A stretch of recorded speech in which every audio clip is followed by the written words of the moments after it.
These are certainly the cleanest steps on Madison Avenue. That's how Mr. Day wants them kept. Good morning. Morning.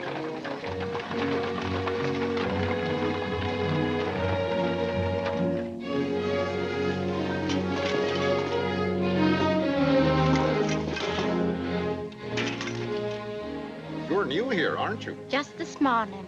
This is the way Mr. Day gets his milk. Get up.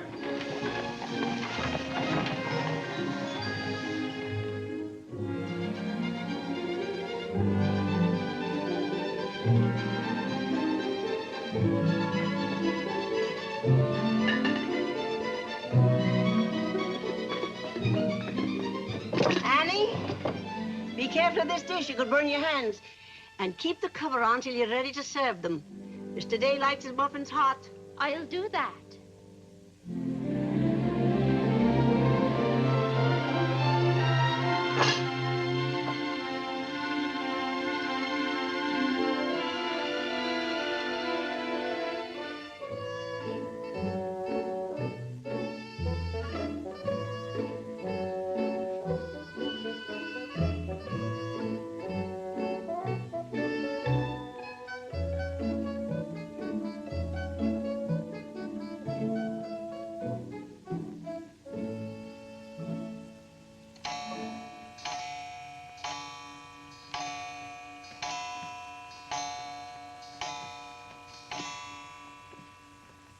Annie, is the table set for breakfast? Yes, ma'am.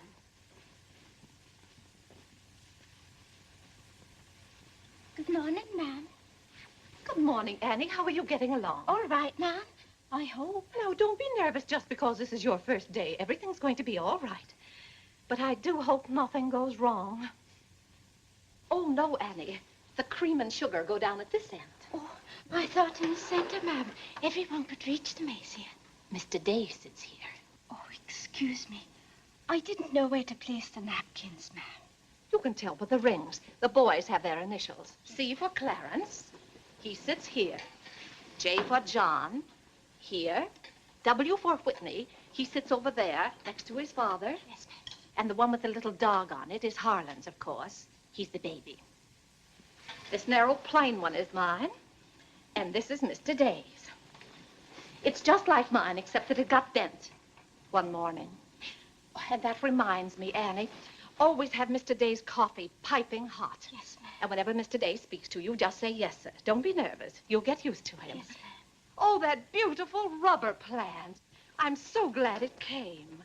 You mustn't water it every day. Too much moisture makes it very unhappy. Oh, good morning, Mother. I thought you were still upstairs. Good morning, Clarence. Father must be talking to himself. A redhead. Did you sleep well, Mother? Yes, thank you, dear. Golly, I'm hungry. Oh, and Annie, we always start with fruit in the morning, except the two younger boys who have their porridge and milk. Jiminy, another wreck on the New Haven. That always disturbs the stock market. Father won't like that. I do wish the New Haven would stop having wrecks if they knew how it upsets your father. My soul and body, Clarence, what's happened to your coat? Oh, it ripped open again. Margaret mended it for me, but it won't stay mended. Oh, dear. Well, I'll just have to speak to your father about a new suit of clothes.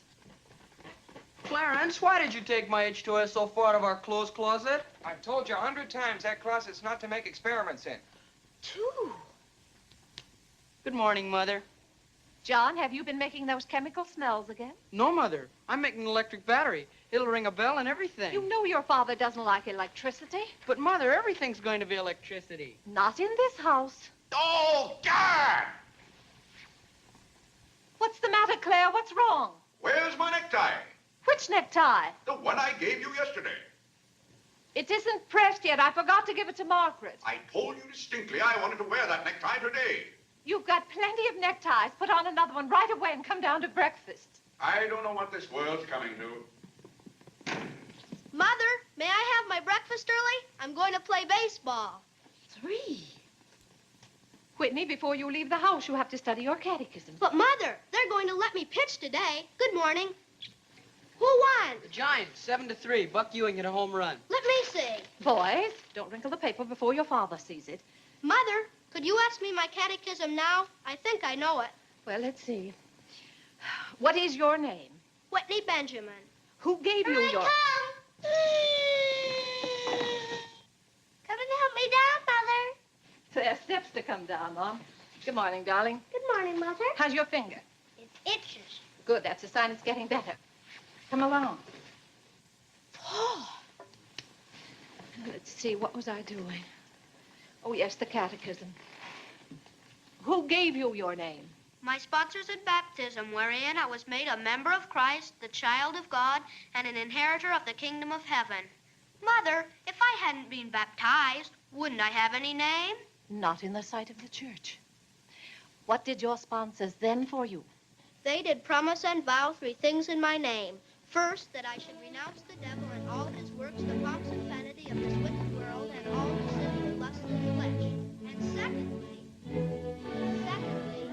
that I believe all the articles of the Christian faith. And thirdly, that I should keep God's holy will and commandments and walk in the same all the days of my... Good morning, boys. Good morning. Good morning, Morning, Father. Father. Morning, Vinnie. Have a good night? Yes, thank you, Claire. Good. Sit down, boys. What's that thing doing in here? Claire, that's our new rubber plant. Place for rubber plants is on the equator. Take that object out, Catherine. You're not Catherine? No, sir. Good. Never liked Catherine anyway. Thank you, Clarence. Put it somewhere else, Annie, but not too near a window.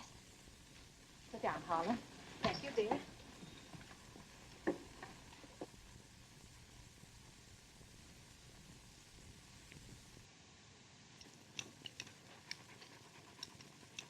Where did that dog come from? She'll behave, Mother. I've talked to her. What did you say? Claire, that new suit looks very nice. Blasted tight. You put on a little weight, dear. I weigh just the same as I always have. Well, Clarence has just managed to ruin the only decent suit he has. I'm sorry, but I'm afraid he'll need a new suit of clothes. Vinnie, Clarence has to learn not to be so hard on his clothes. But, Father, I When you thought... start in Yale in the fall, you'll be completely outfitted. But nothing this summer. Can't I have one of your old suits cut down for me? Every suit I own still has plenty of wear in it. I wear my clothes until they're worn out. Well, if you want your clothes worn out, Clarence can wear them out much faster than you can. Yes, and, Father, you never get a chance to wear yours out. Every time you get a new batch of clothes, Mother sends the old ones to the missionary barrel. I guess I'm just as good as any old missionary.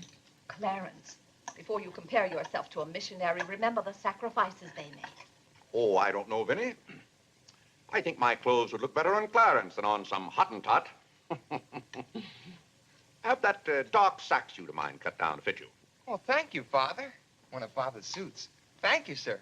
In return for that, Clarence, I want you to practice more often on your violin. Whitney, don't eat so fast. Well, Father, I'm going to pitch today. But before I go, I have to study my catechism. What do you bother with that for? Because if he doesn't know his catechism, he can't be confirmed. But Vinnie, Whitney's going to pitch today. He can be confirmed any old time. Claire, sometimes it seems to me you don't care whether your children get to heaven or not. Oh, Whitney will get to heaven all right. I'll be there before you are, Whitney. I'll see that you get in. And Whitney, when we get to heaven, we'll organize a baseball team of our own. Good. It'd be just like you to try and run things up there. Yeah, from all I've heard about heaven, it seems to be a pretty unbusinesslike place. They could probably use a good man like me. What makes you so sure they'll let you into heaven? Well, if they don't, I'll certainly raise a devil of a row. Claire, I do hope you'll behave when you get to heaven. Now, Vinnie, what? Vinnie, how many times have I asked you not to engage a maid who doesn't know how to serve properly? Claire, can't you see she's new and doing her best?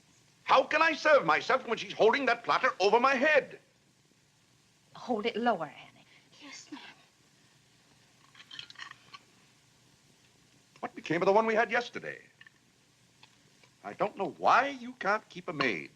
Oh, you don't. Why on earth can't you run your house the way I run my office? All I want is service.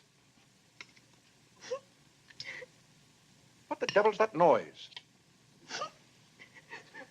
It's Annie. Annie? Who's Annie? The maid. I'll take it, Annie. Claire, aren't you ashamed of yourself? What have I done now? You made her cry speaking to her the way you did.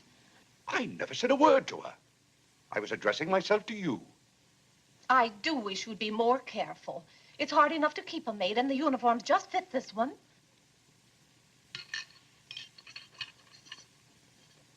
What's the matter, Claire? What's wrong?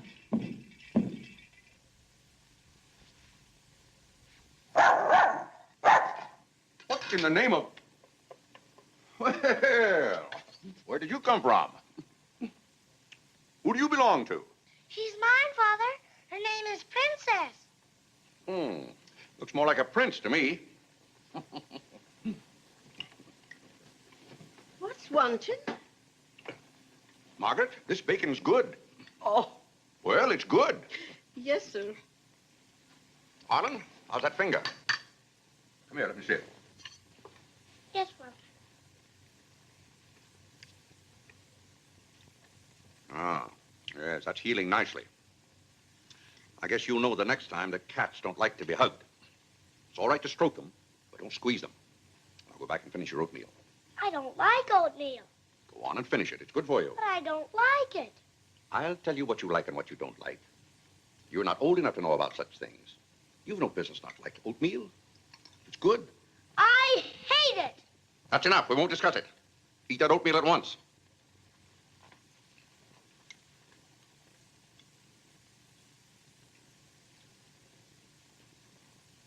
Ah.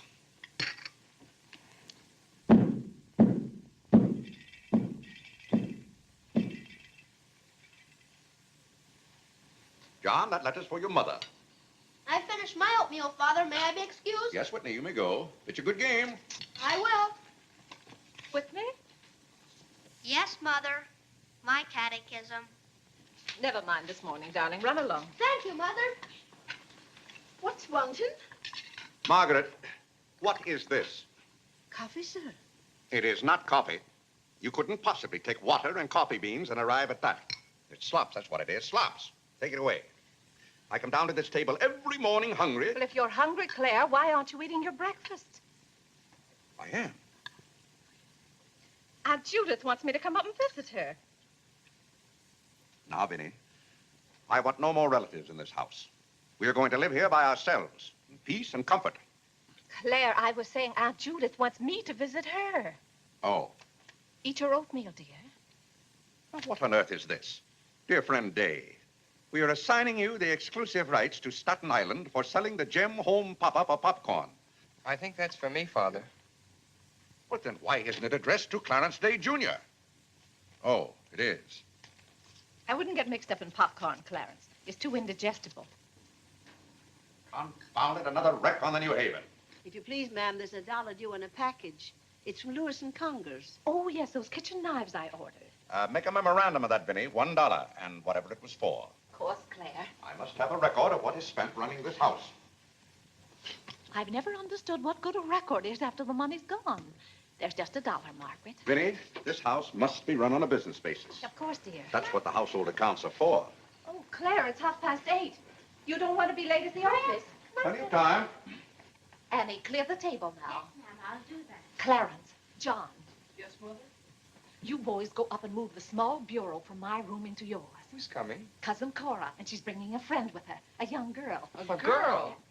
You'll have to help entertain her, Clarence. Oh, Mother, do I have to? Wait till Father finds out we've got visitors. There'll be a rumpus. John, don't criticize your father.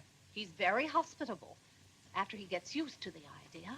I like coffee, I like tea, I like the girls, and the girls like me. Well, I don't like girls, and they don't like me. Oh, God!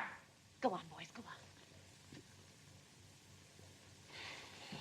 What's the matter, Claire? What's wrong? How did that get in this room? Now, Claire, how was the new maid to know? Keep that abomination out of here. All right, I'll take it. Oh, Claire, dear, I'm afraid I'm going to need some more money. You were complaining about the coffee this morning. Well, that nice French drip coffee pot is broken, and you know how it got broken. Yeah, never mind that, Vinnie. As I remember, that coffee pot cost $5 and something. I'll give you $6. When you get it, Vinnie, enter the exact amount in the ledger. Of course, Claire. We can't go on month after month having the household accounts in such a mess. No. And I've thought of a system that will make my bookkeeping perfect. Well, I'm certainly relieved to hear that. All we have to do is open charge accounts everywhere, and the stores will do my bookkeeping for me. Now, wait a minute, Vinnie. Then, when the bills come in, you'd know exactly where your money had gone. Yes, I certainly would. Vinnie, we get enough bills as it is. Claire, dear, don't you hate those arguments we have every month? I certainly do. Not to have those, I should think, would be worth something to you. Well, I'll open an account at Lewis & Conger's and one at McCreary's to start with. Thank you, Claire. We'll see how it works out. Thank you. Oh, the rector's coming to tea today. The rector? Well, I'm glad you warned me. I'll go to the club. Don't expect me home until dinner time. Claire, dear, I do wish you'd take a little more interest in the church. Getting me into heaven is your business, Vinnie. If there's anything wrong with my ticket when I get there, you can fix it up. Everybody loves you so much, I'm sure God must too. I'll do my best, Claire. It wouldn't be heaven without you. If you're there, Vinnie, I'll manage to get in some way, even if I have to climb the fence. Sweet Marie, come to me, sweet Marie. Margaret, Margaret. Oh, yeah! What's the matter, Claire? What's wrong? Why did God make so many dumb fools and Democrats? Politics. Yes, but it's taking the bread out of our mouths. Huh. Honest Hugh Grant. Honest bah. Fine mayor you've turned out to be. If you can't run this city without raising taxes every 5 minutes, you'd better get out. Let someone who can. Richard Croker's running this town, and you're just his cat's paw. Tell me this. Are these increased taxes going into public improvements, or are they going into graft? Answer me that honestly if you can, Mr. Honest Hugh Grant. You can't. I thought so. Bah. Don't order dinner. You were elected to office on the promise that you would put an end to all this thievery and corruption. Have you put an end to it? No. You've encouraged it. Every day there's some new raid on the public treasury.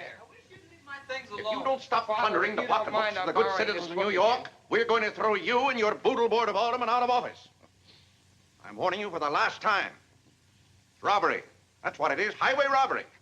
Annie. If Annie. you think we're going to submit to this... Take this fresh cup of coffee into Mr. Day. Tell you, sir. But Mr. Day's Real got a estate owners visitor. in New York City are not going to tolerate these conditions any Nonsense. longer. Run along in now.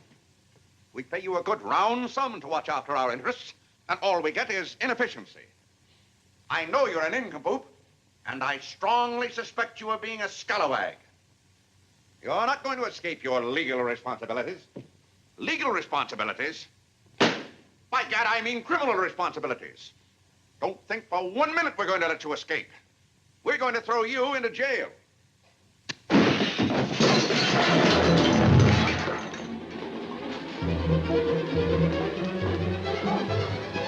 Annie, are you hurt? He can't throw me into jail. Vinnie? Vinnie, why can't I have quiet here in the morning? Claire, what happened? It sounded to me as though that maid dropped a whole tray of dishes. Yes, but what did you say to her? Say to her? I haven't seen her since breakfast. I've got to get to the office. Oh, yes, Claire, you don't want to be late. I'll be home in plenty of time for dinner. Why don't we have chicken fricassee tonight? Well, Claire, chicken's gone up. It's 8 cents a pound.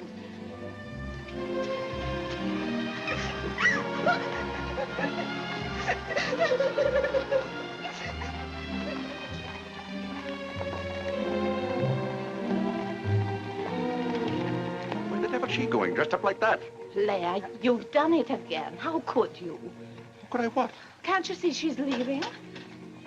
Dear, I have no time to engage a new maid. We'll have to have dinner out. Dinner out? Nonsense. I'll engage a new maid myself. Claire, you can't. She has to fit the uniforms. I'll have one here in an hour. Goodbye, dear. Bye. Good morning, Mr. Day. On your way to the office? Yes, Clarence. Good morning. Mrs. Day? Good morning, Mr. Day. Good morning, James.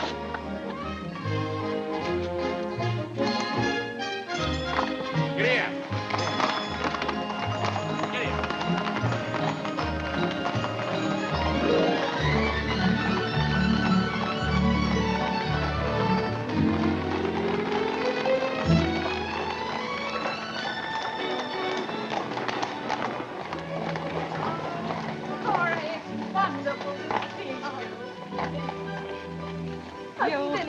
Claire, you're getting younger and prettier every year. Oh, this is Mary Skinner. It's Skinner's daughter. My goodness, I never would have known you. Just leave your things out here and come right on in. I heard my father talk so much about you, Mrs. Day. Did he tell you how he used to dip my pigtails in the inkwell at school? What's the news in Pleasantville, Cora? Oh, Vinnie, I have so much to tell you. We wrote you that Aunt Carrie broke her hip. Yes. That was the night that Robert Ingersoll lectured. Of course, she couldn't get there, but it was a good thing for Mr. Ingersoll she didn't. How do you do, Cousin Cora? Oh, Clarence, my. Oh, no, Cora, this is John. John, why, how you've grown. You'll be a man before your mother. John, this is Mary Skinner. How do you do? How do you do? Vinnie, everybody in Pleasantville sends their love. Oh. Grandpa Ebbets, Cousin Edith, Aunt Hattie, the Taylors, oh, just everybody. Cora, how did. is Grandpa Ebbets? Oh, he hasn't been at all well. You know he only has one kidney, and that's floating.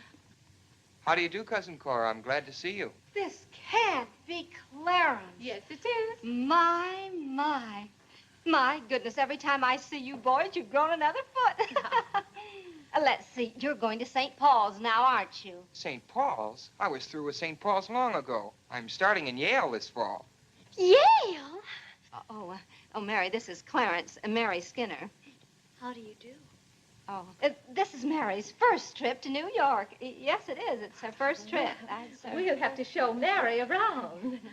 Oh, I tell you, I'll ask Mr. Day to take us all to Delmonico's for dinner tonight. Delmonico's? Think of that, Mary, Delmonico's. And Cousin Claire is such a wonderful host. Well, I know you girls want to freshen up, so come upstairs. Clarence, get their bags. I've given you girls Clarence's room, but he didn't know about it until Now, this Vinnie, morning. I don't want you to He give hasn't us a moved his thought. things Don't out you yet. bother about us for That doesn't 1 make any- minute. John, get their old bags. We just take care of ours. Oh, you play the violin. Well, I fool with it a little. You're just being modest. No, really, I play the piano. Not awfully well, but... Now, you're being modest. Do you ever play duets? Well, I haven't up to now. Neither have I. Up to now.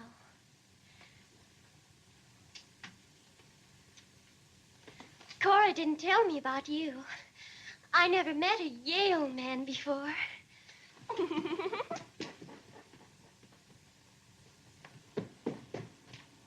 What's happened to you? Nothing. I feel fine.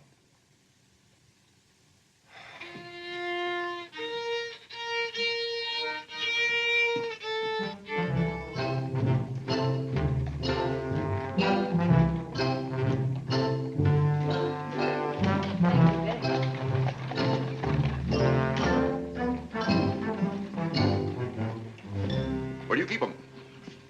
Do you wish a domestic servant? Where do you keep them? I will take your name and address. Confound it, I'm late at the office now. If you will give me the details as to what kind of person you require. I'm asking you where you keep them. Why, the girls are in there, but clients are not allowed in that room. If you will tell me the kind of a position you wish to have filled, I will be very glad to...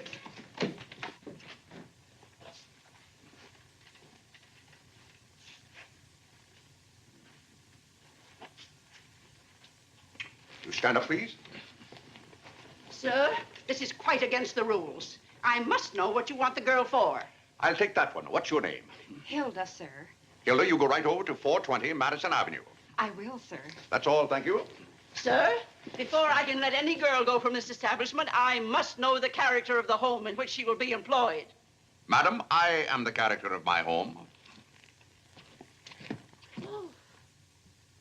My duty toward my neighbor is to love him as myself and to do unto all men as They should do unto me. they should do unto me. To He really knows it. Well, he's done very well for so young a boy. May I go now? Yes, darling. Thank you, Dr. Lloyd. Not at all. Come on, Harlan. Wait for me. Ah, you and Mr. Day must be very proud of your children. I was hoping I'd find Mr. Day at home this afternoon. Well, he's usually home from the office by this time. Perhaps he's gone for a gallop in the park. It's such a fine day. He's very fond of horseback riding, I believe. Oh, yes. Tell me, has he ever been thrown from a horse? Oh, no. No horse would throw Mr. Day. I just thought he might have had some accident. I notice he never kneels in church. Oh, that's no accident. But I don't want you to think he doesn't pray. He does. Why, sometimes you can hear him all over the house. But he never kneels. Ah, perhaps that's Mr. Day now. I hardly think so. Oh, the devil, I forgot. Claire, you're just in time for tea. I'll send for some hot water. How are you, Dr. Lloyd? It's a great pleasure to have a visit with you, Mr. Day. Mother, are they back yet? No, Clarence, no. Except for a brief glimpse on the Sabbath, I don't see much of you. Well, Claire, did you have a busy day at the office? Devilishly busy. Claire. A very busy day. Tired out. How a man can get tired just sitting at a desk all day, I don't know. I suppose Wall Street is just as much a mystery to you as it is to me, Dr. Lloyd. No, it's all very clear to me. My mind often goes to the businessman. The picture I'm most fond of is when I envision him at the close of the day's work.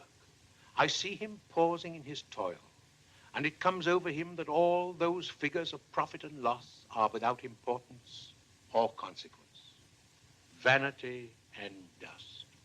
Well, I'll be... Claire? Yes, ma'am. Delia, some more hot water, please. Yes, ma'am.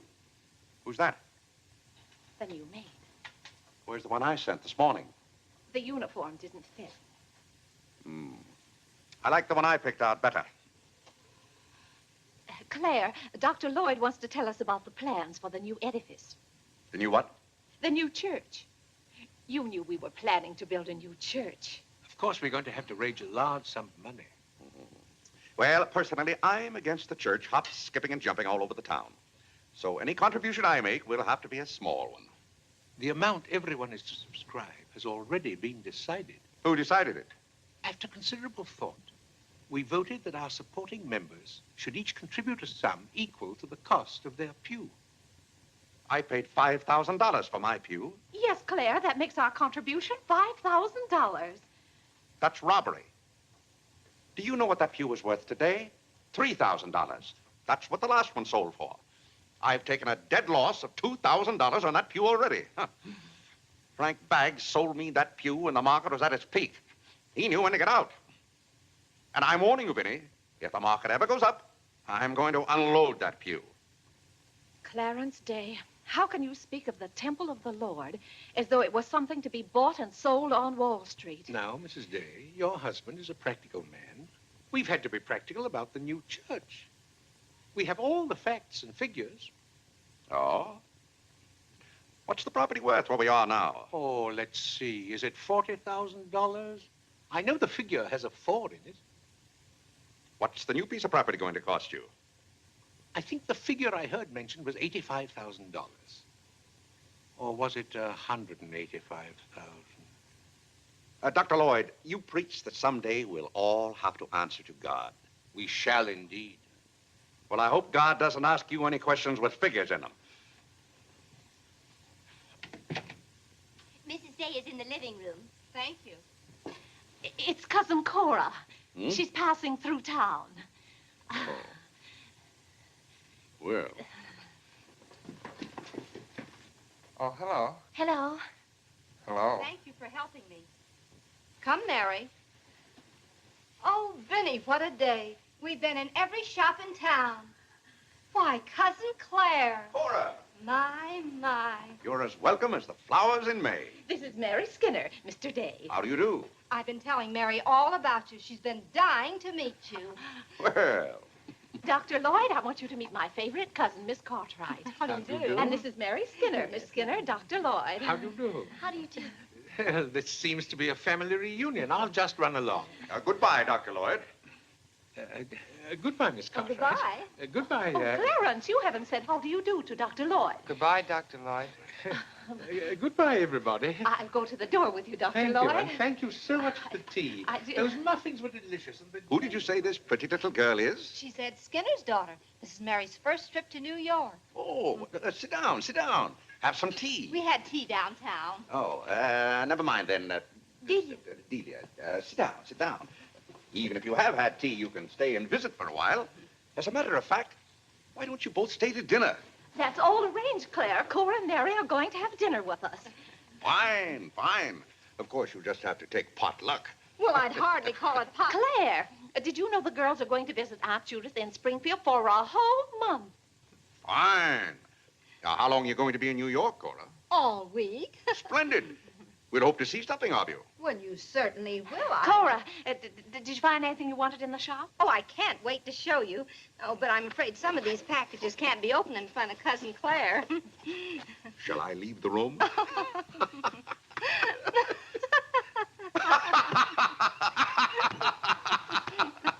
Oh, Clarence, would you take the package in the hall up to our room, or should I say your room? Wasn't it nice of Clarence to give up his room to us for a whole week? Cora, come on, I just can't wait to see what's in those packages. Well, we'll be back soon. Vinnie, I wish to speak to you before you go upstairs. I'll be down in just a minute, Claire. I wish to speak to you now. I'll be up in just a minute, Cora. It's all right, Vinnie. Come along, Mary. Are those two women encamped in our house? Now, Claire. Answer me, Vinnie. Now, Claire, you know... Answer me! Just a minute. Clarence.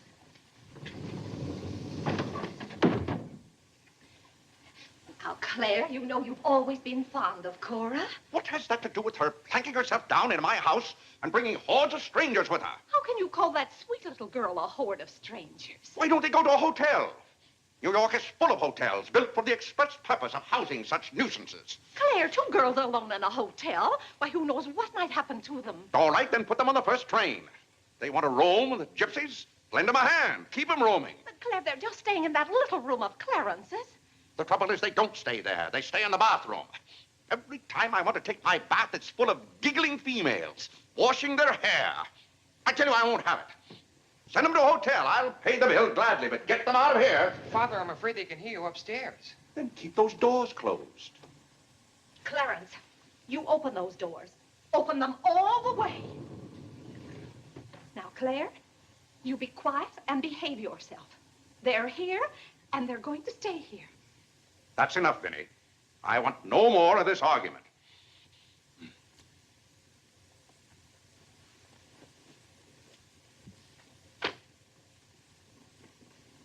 Oh, ta! What I don't understand is why this swarm of locusts always descends on us without any warning. Oh, thunder.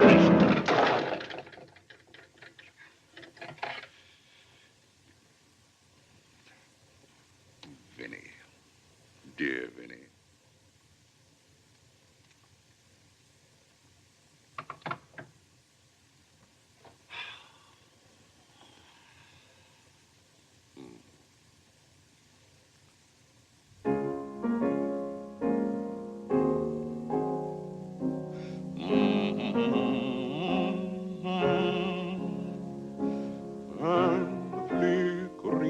Shadows softly come and go. Though my heart be weary.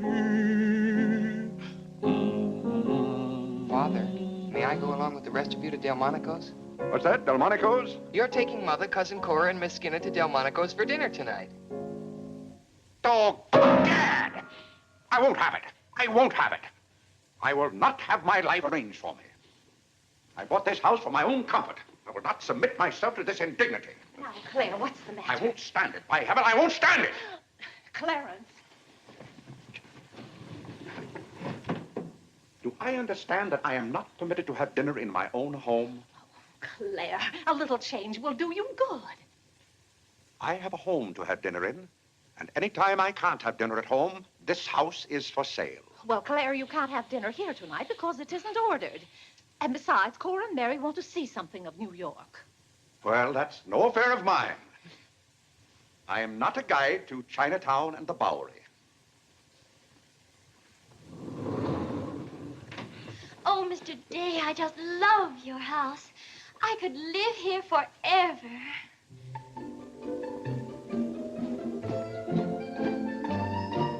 Cora's waiting for you, Mrs. Day. Oh, yes, I'll run right up.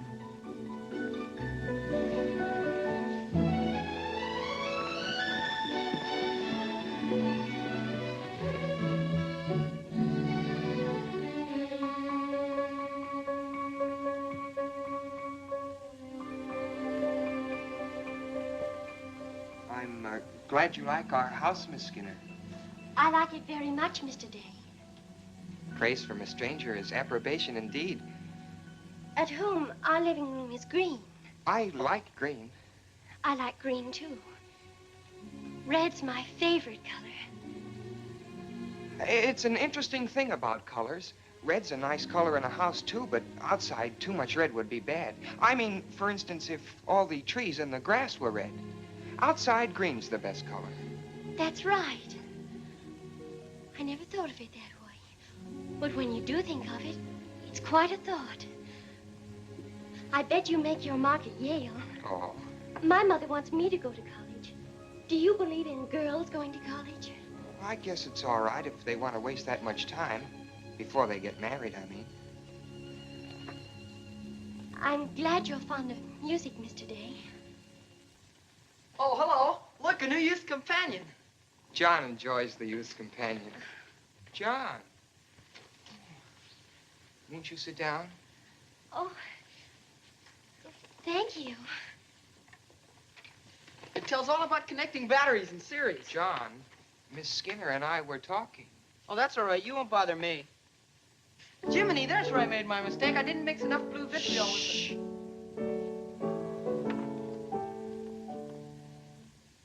Oh, don't stop. Can you play that? I'm afraid not. Can you play Sweet Genevieve? That's my favorite. Not without my music. Hymns are nice, don't you think? I like this one.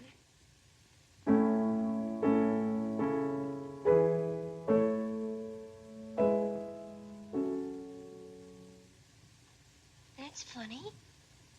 The words are the same, but it's the wrong tune. Oh, it can't be the wrong tune. We sing it exactly that way in church. We don't sing it that way in the Methodist church. You see, we're Methodists. Oh, that's too bad. Oh, I don't mean it's too bad that you're a Methodist. Anybody's got a right to be anything they want, but what I mean is, we're Episcopalians. Yes, I know. Anyway, the words are the same. Shall we begin?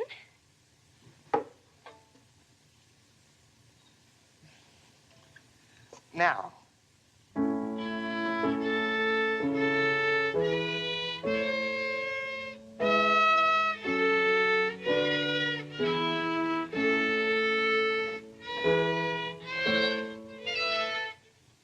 Oh, dear. Well, what's wrong? Shall we try again?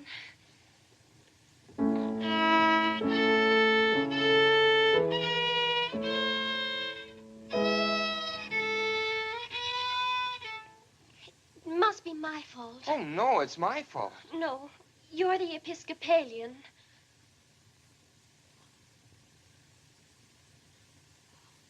I just remembered something. My father was an Episcopalian. He was baptized an Episcopalian.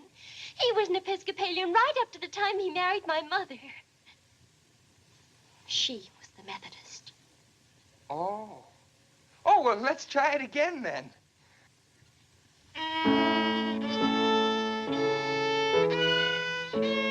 Well, Clarence, if you're going to Delmonico's with us, you'd better get dressed. Am I going to? Jiminy.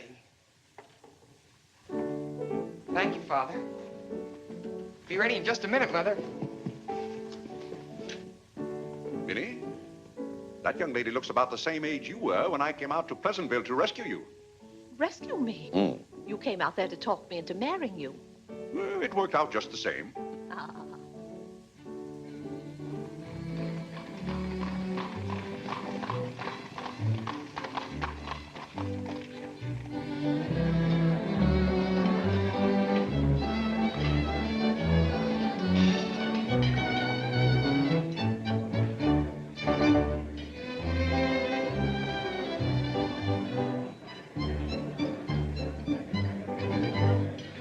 L'addition, François. Oui, monsieur, tout de suite.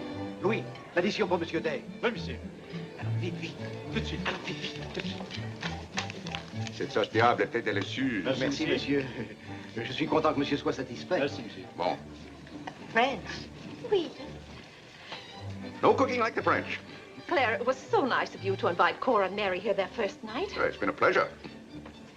Mr. Day, have you always been an Episcopalian? I've always gone to the Episcopal Church, yes. But you weren't baptized a Methodist or anything, were you? You were baptized an Episcopalian? Come to think of it, I don't believe I was ever baptized at all. Claire, that's not very funny, joking about a subject like that. I'm not joking. I remember now, I never was baptized. Claire, that's ridiculous. Everybody's baptized. What? I'm not. No one would keep a little baby from being baptized. You know father and mother, free thinkers, both of them. They felt their children should decide those things for themselves. But Claire... I remember when I was 10 or 12 years old, Mother said I ought to give some thought to it, but I never got around to having it done to me. Claire, do you know what you're saying? Yes, I'm saying I've never been baptized. Then something's got to be done about it right away. Now, Vinnie, don't get excited over nothing. Why haven't you ever told me? Well, what difference does it make? I've never heard of anyone who wasn't baptized. Even the savages in darkest Africa. Well, it's all right for savages and children. But if an oversight was made in my case, it's too late to correct it now.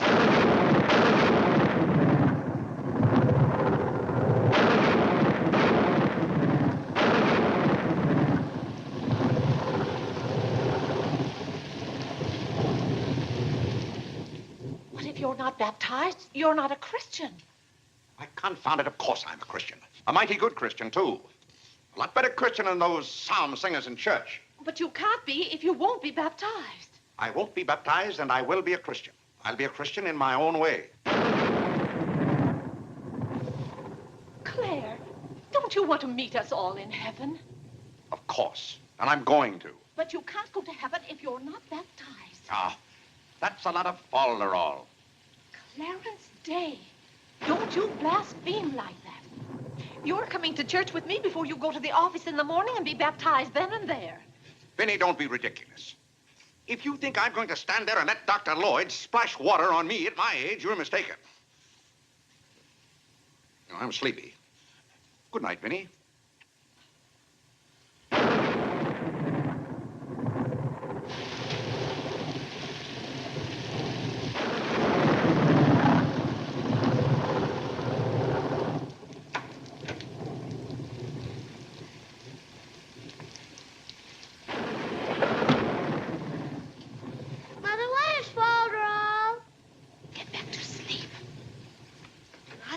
Yes, Whitney. If Father hasn't been baptized, he hasn't any name.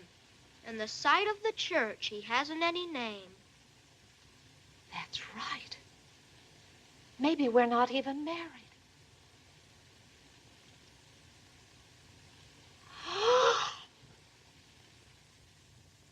We, thine unworthy servants, do give thee most humble and hearty thanks for all thy goodness and loving kindness to us and to all men. We bless thee for our creation, preservation, and all the blessings of this life. But above all, for thine inestimable love in the redemption of the world by our Lord Jesus Christ. For the means of grace, for the hope of glory. And we beseech thee, give us that due sense of all thy mercies, that our hearts may be unfeignedly thankful, and that we show forth thy praise, not only with our lips, but by giving up ourselves to thy service, and by walking before thee in holiness and righteousness all our days. Through Jesus Christ our Lord, to whom, with thee, and the Holy Ghost, be all honor and glory, world without end. Amen. The grace of our Lord Jesus Christ, and the love of God, and the fellowship of the Holy Ghost be with us all evermore. Amen. Amen.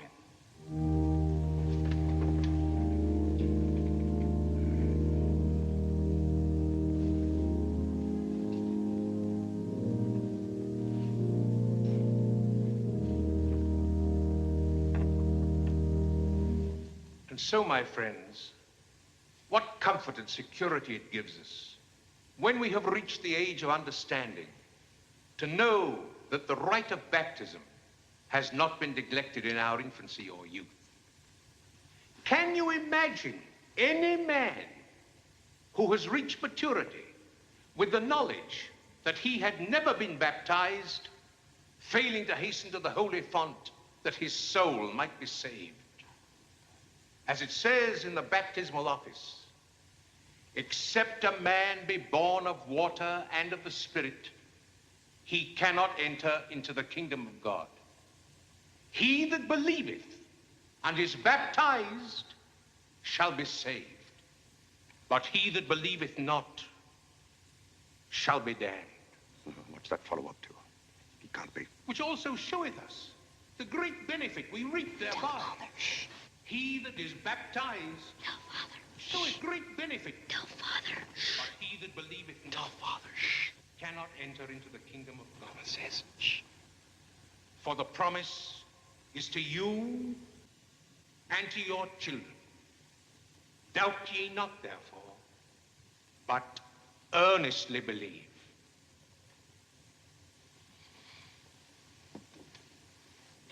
In the name of the Father, and of the Son, and of the Holy Ghost.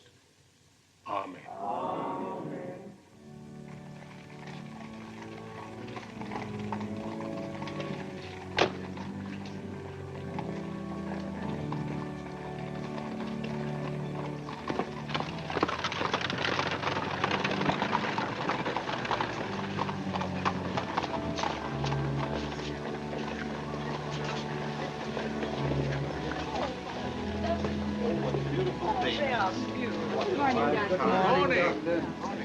This is William Tyler Wickersham. And this is Wilhelmina Eugenia Wickersham. What a lovely day for them to be baptized. The happiest day of my life.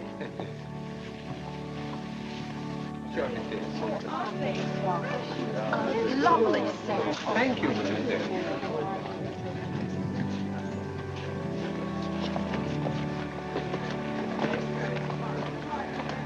Claire, you know I didn't ask Dr. Lloyd to do that. You must have said something. Well, I had to find out from him if we were really married. I am married and I'm not baptized. And as far as I'm concerned, the whole congregation can know it. They certainly know it now. That suits me. I don't go to church to be preached at as though I were some lost sheep. Claire, you don't seem to understand what the church is for. Vinnie, if there's one place the church should leave alone, it's a man's soul.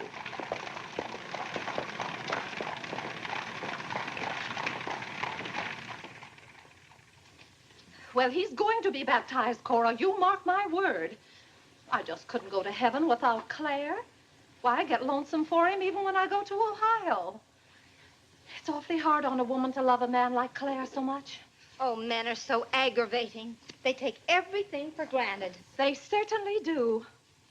You know, I don't believe Claire has come right out and told me he loves me since we've been married. Of course, I know he does because I keep reminding him of it. You have to keep reminding them, Cora. Vinnie, the table isn't set for dinner yet. I'll be back in a minute, Cora. We're having it after Cora and Mary go to the train. Their cab's coming at 1 o'clock. Cab? The horse cars go right past the door. But, Claire, they have those heavy bags. Cabs are a waste of money.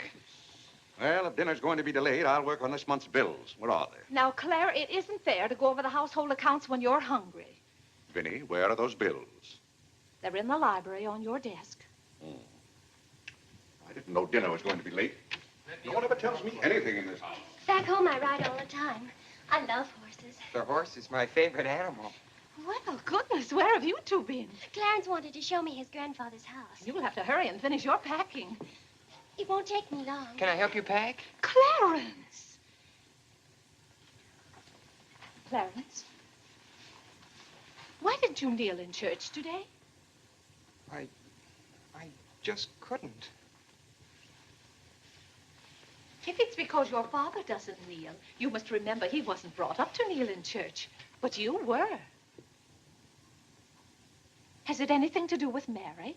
I know she's a Methodist. Oh, no, Mother Methodist, Neil. Mary told me. They don't get up and down so much, but they stay down longer. Clarence, you want to kneel, don't you? Oh, yes, I wanted to kneel today. I tried. You saw me try, but I just couldn't. Is that suit of your father's too tight for you? No, it's not too tight. Well, what is it? Mother, very peculiar things have happened to me since I started to wear this suit. I can't seem to make these clothes do anything Father wouldn't do. Oh, that's nonsense, Clarence. And not to kneel in church is a sacrilege.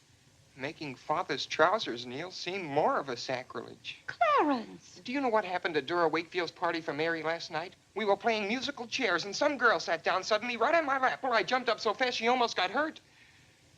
She was sitting on Father's trousers. Oh, Mother, I've got to have a suit of my own. My soul and body. Well, you'll just have to talk to your father about it. I'm sure if you approach him the right way, tactfully, he'll see. Oh, excuse me. Gracious. It didn't take you very long. Well, I'll see about your box lunch for the train. Remember, it's Sunday.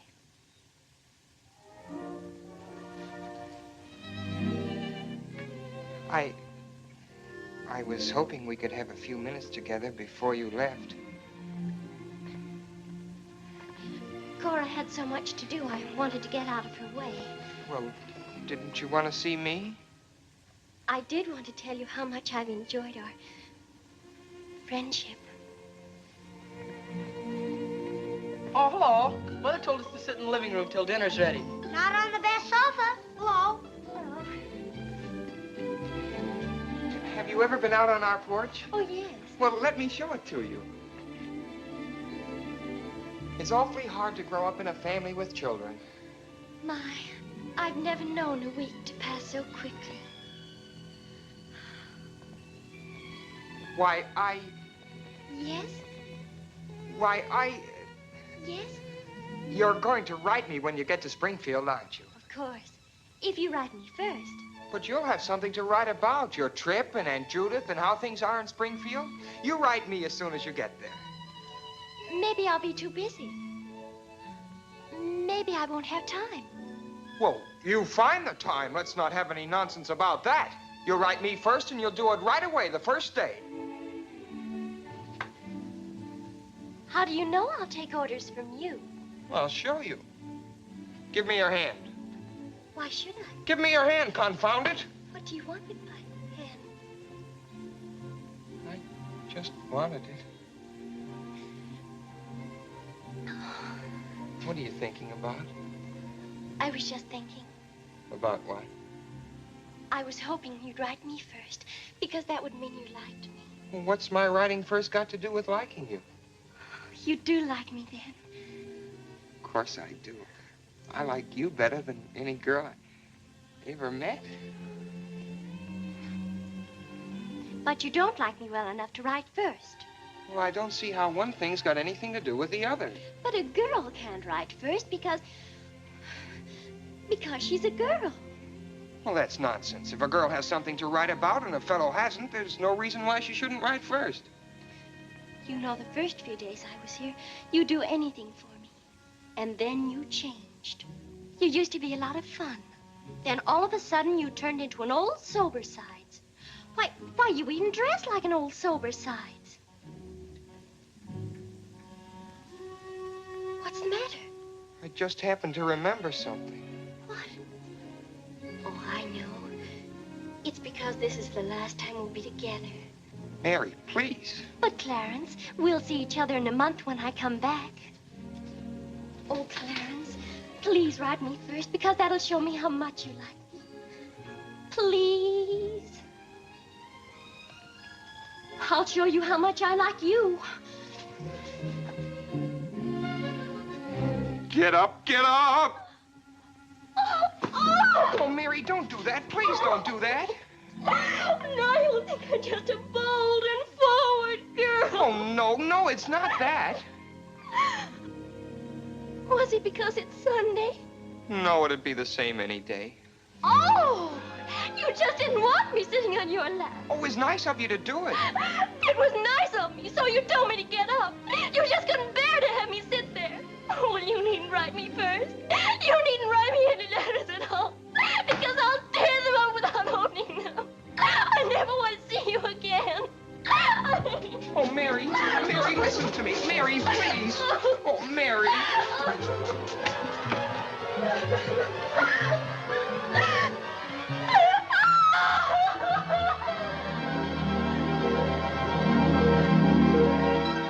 Clarence! Yes, Father? That young lady's crying. She's in tears. What's the meaning of this? I'm sorry, Father. It's all my fault. Nonsense. What's that girl trying to do to you? Oh, no, she wasn't. It was...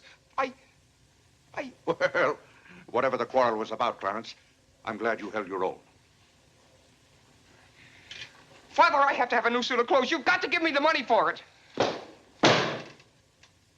Young man, do you realize that you're addressing your father? I'm sorry, Father. I apologize. But you don't know how important this is to me. A new suit of clothes is so important. Oh, why should... Clarence, has your need for a new suit of clothes anything to do with that young lady? Yes, Father. Why, Clarence. Why, this comes as quite a shock to me. What does, Father? You're being so grown up. Still, I might have known if you were going to college this fall. Yes, you're at the age when you'll be meeting girls. Clarence, there are things about women that I think you ought to know. Sit down.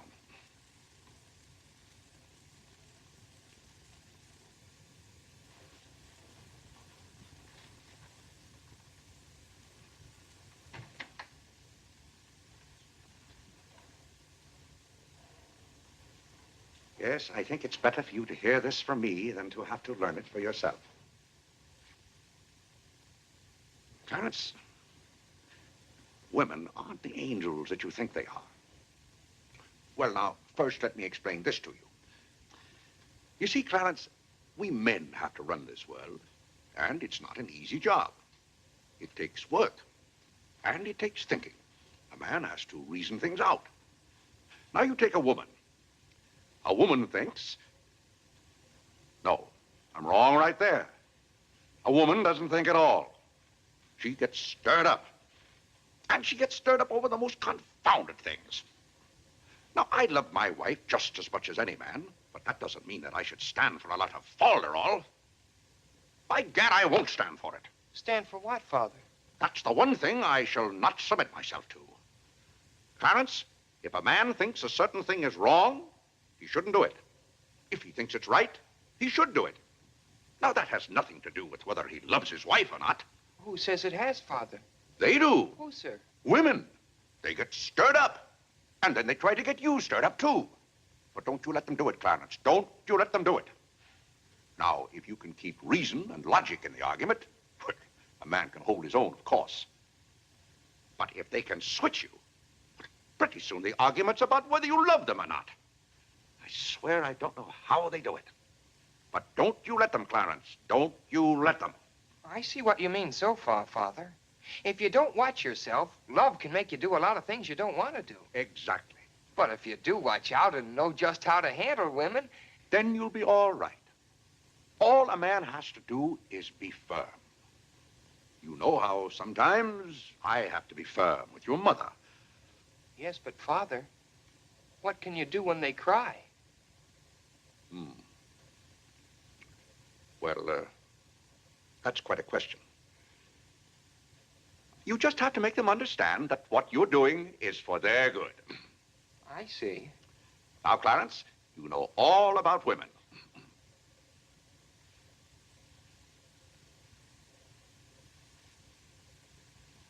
But, Father... Yes, Clarence? I thought you were going to tell me about... About what? About women.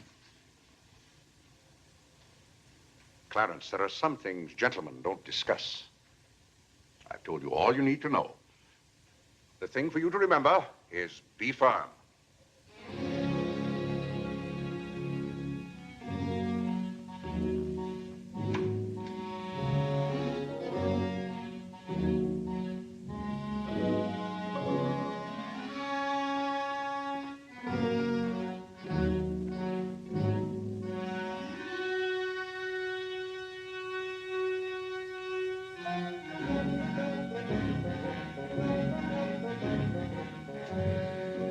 Larry, when you get to Springfield, the very first thing you...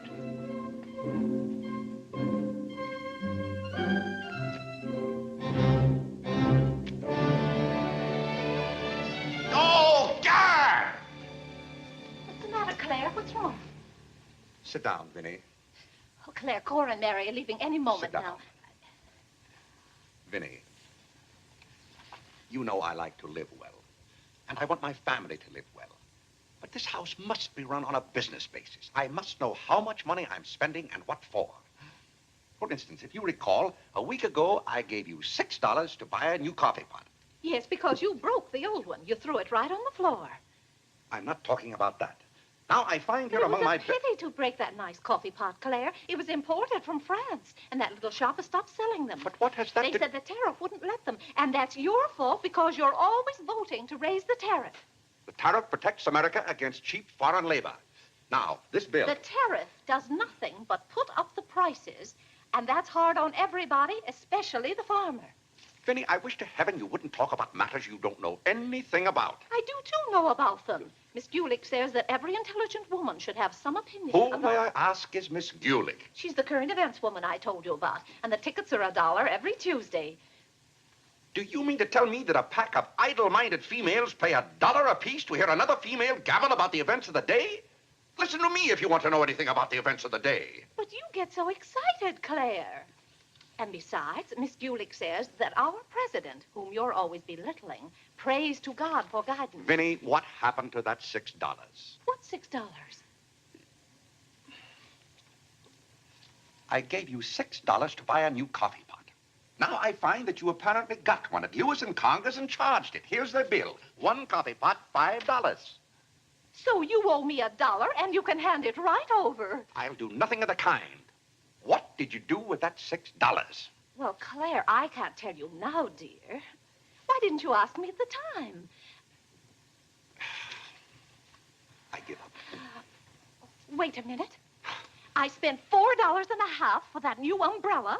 Now we're getting somewhere. One umbrella, $4.50. And that must have been the week I paid Mrs. Tobin for 2 extra days washing. Mrs. Tobin. That's $2 more. $2. That makes $6.50, and that's another 50 cents you owe me. I don't owe you anything. What you owe me is an explanation of where my money's gone. I do the best I can to keep down expenses. You know yourself, Cousin Phoebe spends twice as much as we do. Don't talk to me about your cousin Phoebe. You talk about your own relatives enough. That's not fair, Vinnie. When I talk about my relatives, I criticize them. I can't even speak of Cousin Phoebe. You can speak of her all you want to. But I won't have Cousin Phoebe or anyone else dictating to me how to run my house. I didn't say a word about her dictating. Claire, you know she isn't that. You said... Well, I don't know what you said now. You never stick to the point. Now, we're going over this account book, item by item. I find here a bill for $38. I don't know what you expect of me. I tire myself out chasing up and down those stairs all day long, trying to look after your comfort, to bring up our children. I do the mending and the marketing. Now you want me to be an expert bookkeeper, too.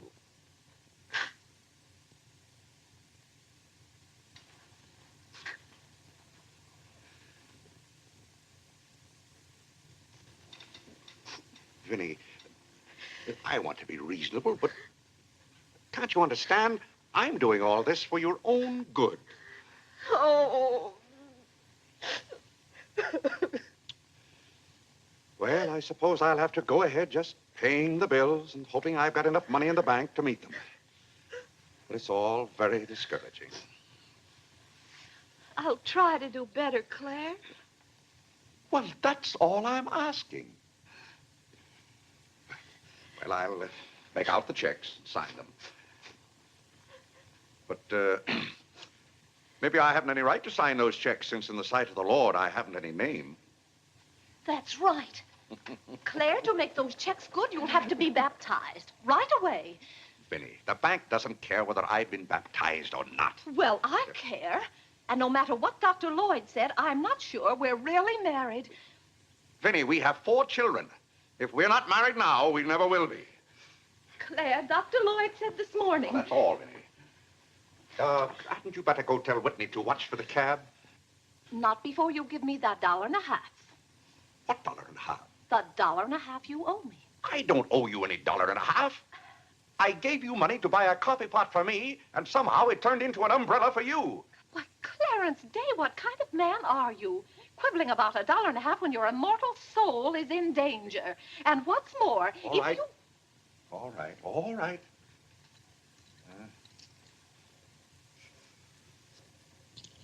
Thank you, Claire.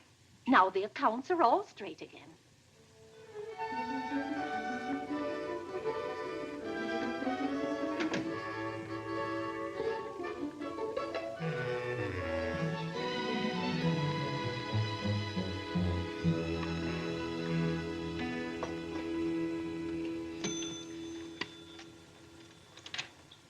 What were you doing down there? I'm setting up this new burglar alarm. I invented it myself. Have you got any money you can lend me? No, you owe me 30 cents now. Well, I'll give you my stamp collection and my piece of John Wilkes Booth's finger. How much? Enough to get a new suit of clothes? If you can wait a month till I hear from the patent office in Washington, I may be rich. Well, I can't wait that long. Maybe I could get it sooner. I'm going to look into something else tomorrow. Wanted, an energetic young man to sell household necessity. Liberal commission. Apply 312. What? John, let me have this job. Why should I give you my jobs? They're hard to get. But I've got to get a new suit of clothes. Maybe I could get the job for both of us. I'll ask the man.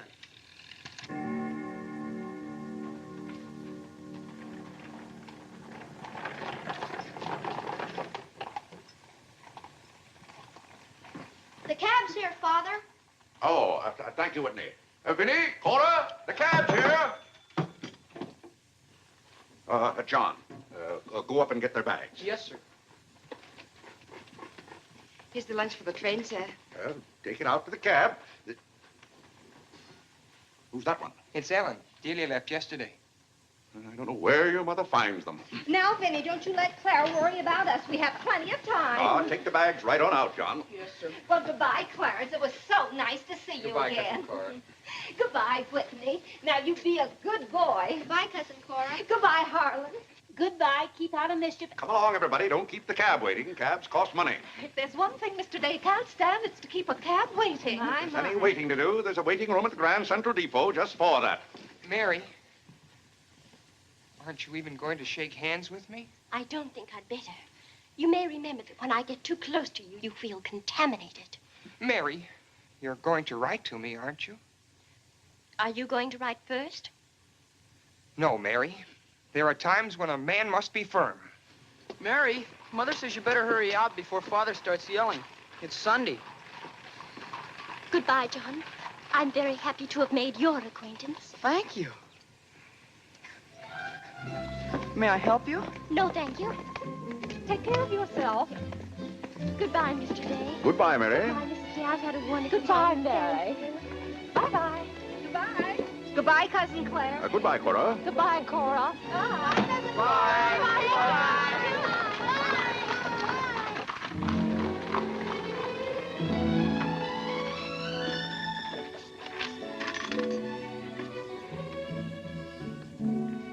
Dear Mary. My duty toward my neighbor is to love him as myself and to do to all men as I would they should do unto me. Has Father gone to the office yet? Come on, let's go to the ball field. I've got to guard this box till John comes back.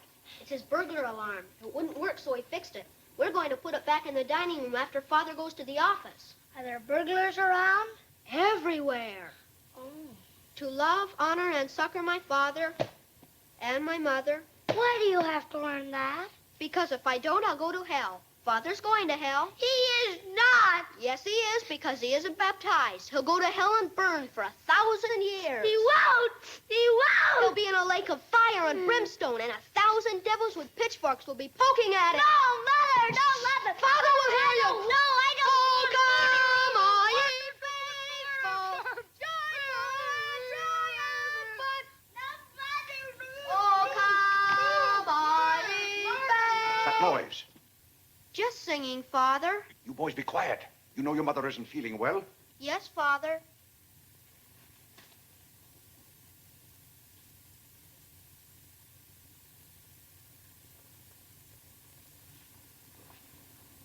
What did your mother say? She says she doesn't want any breakfast. Now, why does your mother do that to me? She knows it just upsets my day when she doesn't come down to breakfast. A special delivery, sir. Thank you. Thank you. Where's John this morning? Well, John had his breakfast early, Father, and went out to see about something. See about what? Well, John and I thought we'd work this summer and earn some money. Good. Work never hurt anyone. It's good for them. But if you're going to work, work hard. King Solomon had the right idea about work. Whatever thy hand findeth to do, Solomon said, do thy doggonedest. Well, I don't understand this at all. Here's a letter from some woman I never even heard of. Oh, Father. Don't gad! What is it, Father? This woman claims that she sat on my lap and that I didn't like it. Huh. What's that word? No, that one down there. It looks like curiosity. Oh. I only opened your letter as a matter of curiosity. Huh. Yes, go on. Why, this gets worse and worse. Just turns into a lot of sentimental, lovey-dovey mush. Tcha! This is someone's idea of a practical joke. What's the matter, Claire? What's wrong? Nothing wrong. Just a fool letter. How are you feeling, Vinnie? I thought you needed me. If you don't, I'll go back to bed. Oh, no. Come sit down and get some food in you. Do you good. Build up your strength. Yeah, here, sit down. Here, what's this one's name? Nora. Nora, get Mrs. Day some bacon and eggs. No, Nora. Bring me a cup of tea up to my room. Yes, ma'am. Oh, Vinnie, it's just weak to give in to an ailment. I notice when you have a headache, you yell and groan and swear enough.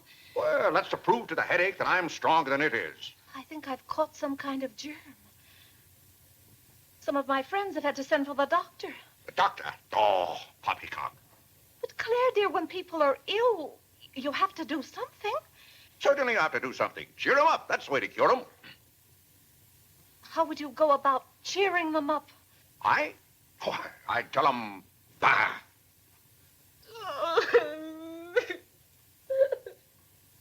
What have I done now? Oh, Claire, hush up.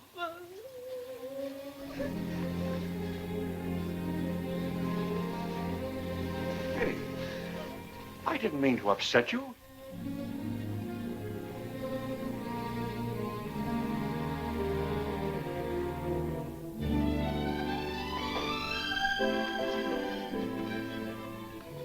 Dear Clarence.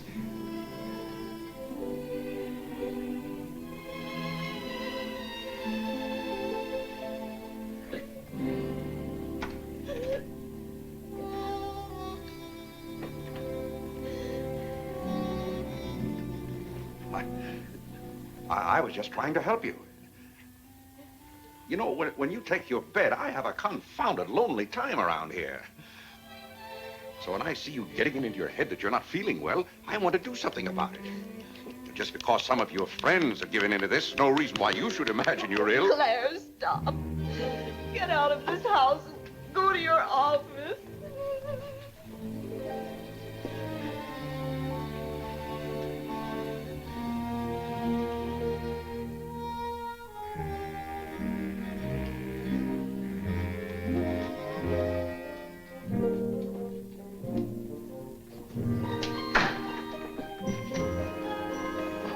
Did you get the job? Yes, for both of us. Look, I've got it with me.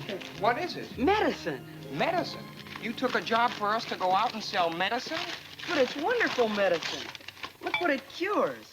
A sovereign cure for colds, coughs, catarrh, asthma, quinsy, and sore throat. Poor digestion, summer complaint, colic, dyspepsia, heartburn, and shortness of breath. Lumbago, rheumatism, heart disease, giddiness, and women's complaints. Nervous prostration, St. Vitus dance, jaundice, la grippe, proud flesh, pink eye, seasickness, and pimples. It's made from a secret formula known only to Dr. Bartlett. We get 25 cents commission on every bottle we sell, and he's giving us the territory of all Manhattan Island. Well, lots of fathers and mothers' friends have some of those diseases. Let's start out by calling on them. Yes. Oh, what if they ask us if we use it at our house? Oh, yes, it would be better if we could say we did. Excuse me? Oh, is that the tea for Mrs. Day? Yes. Oh, I'll take it up to her. Thank you. Right away now, while it's hot. What's the matter with Mother? I don't know. She was just complaining. Say, it says here it's good for women's complaints.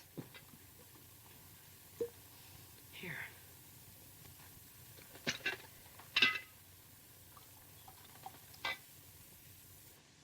Yes, sir. Chesapeake and Ohio, an 8.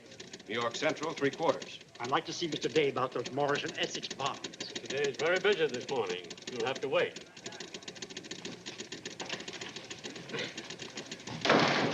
Where's Father? Well, Master Whitney, have you come to pay us a visit? Where's Father? He's busy in his office with a customer. Master Whitney! But, Mr. Day, the president of the firm has told... Father, you have to come home right away. What's the meaning of this? Who sent you down here? Your mother? No, sir. Mother's ill. She's terribly ill. Did the doctor send you for me? No, sir. It was Margaret. Margaret? Margaret says you're to come home right away and no nonsense. Perkins, go down and stop the first cab you see. A cab, sir? For you, Mr. Day? Yes, I want a cab, and no nonsense. Yes, sir. I'm sorry, Mr. Hopkins.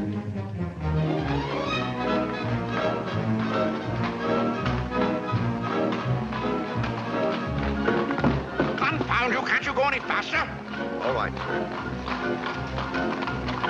Get up. Get up there, do you hear me? Get up!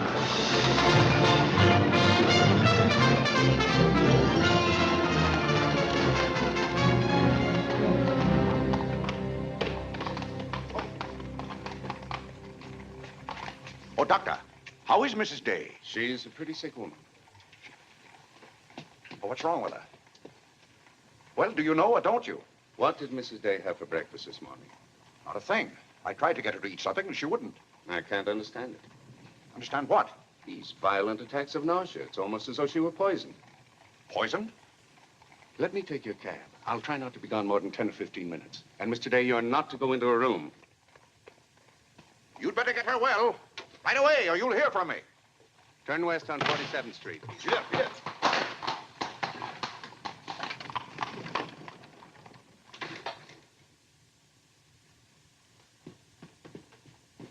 How is Mother?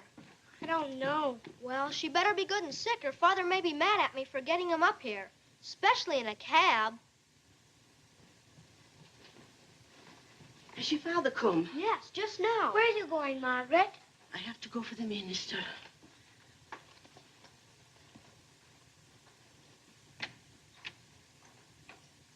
I guess the minister's coming to baptize Father, so I won't have to go to hell.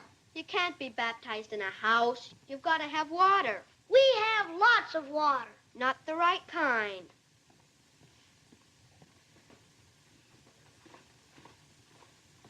Is Mother better, Father? How can I tell? She wouldn't let me in the room with her. These confounded doctors never know what's the matter with anybody.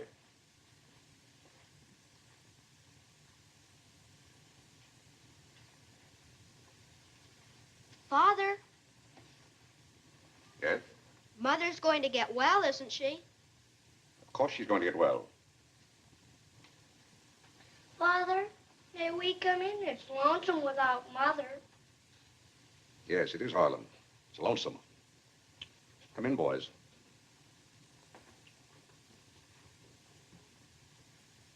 What have you been doing, Harlan? Nothing. They won't let me upstairs. What about you, Whitney?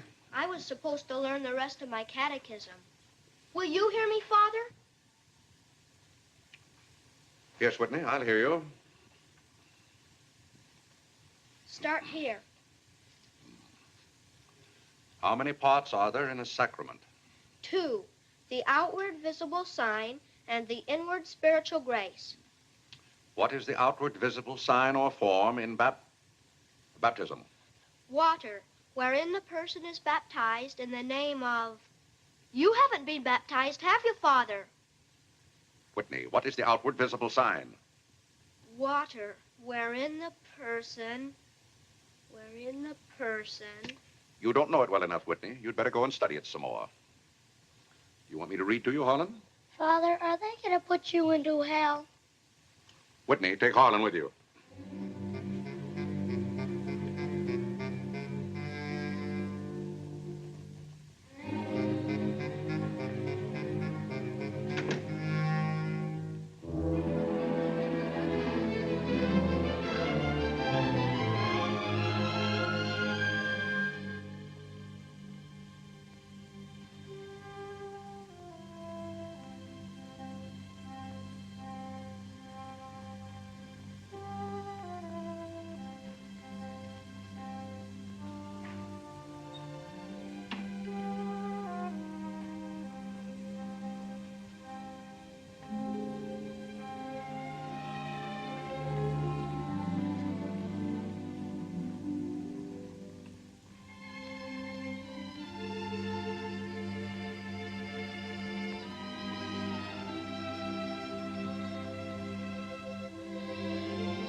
What's the world coming to? Everybody's sending for doctors. Doctors don't do you any good. Only make you feel worse. All poppycock. Who's ringing that bell? Stop that noise! Stop it, I say! What idiot's ringing that bell? Mr. Day, we must all be quiet. Mrs. Day is very ill. I know she's ill. Go up and see if she needs anything. And what are you doing out of the house? Send for the minister. The minister? He'll be right in. He's paying off the cab.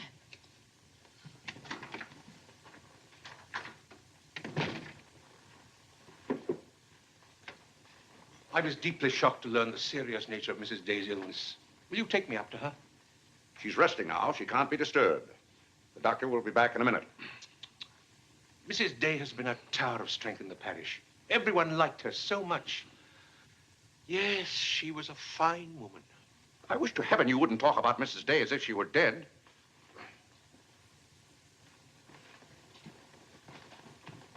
Is the doctor back yet? No. Does she need him? Well, she's kind of restless. She's talking in her sleep and twisting and turning.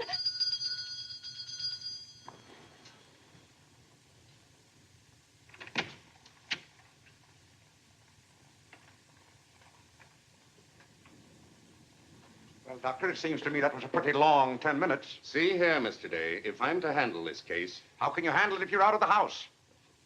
Who is this? It's Dr. Summers. How do you do? I felt that Mrs. Day's condition warranted my getting Dr. Summers here as soon as possible for consultation. I hope that meets with your approval. Why, yes, of course. Anything that can be done. Upstairs, Doctor. Pardon me.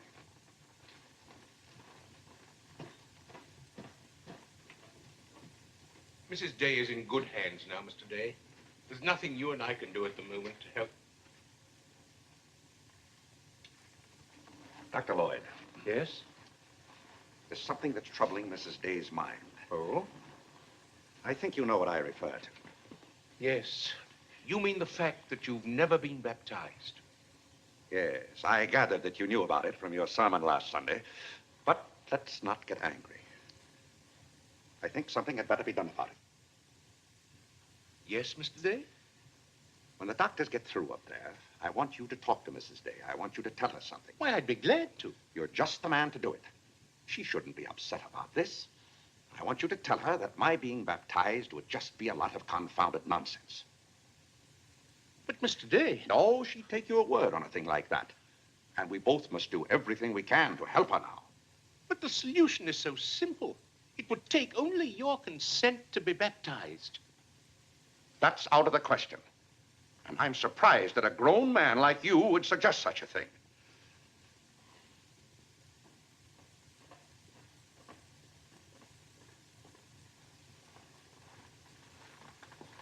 Well, Doctor, how is she? What have you decided? Is there a room we could use for our consultation? Well, yes, my library. Doctor? Dr. Summers, this isn't serious, is it? After we've had our consultation, we'll talk to you, Mr. Day. But surely... Rest assured, Dr. Summers will do everything that is humanly possible. We'll try not to be long.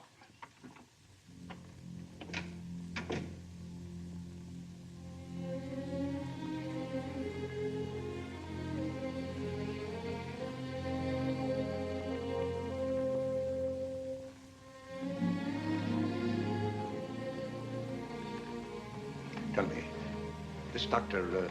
Summers, he's very highly thought of, isn't he? Oh, yes. Well, if Vinnie is seriously... If anyone could help her, he could. Don't you think? Very fine physician. But there is a greater help, ever present in the hour of need.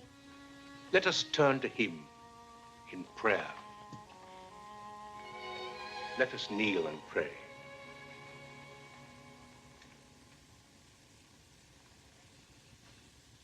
Let us kneel and pray.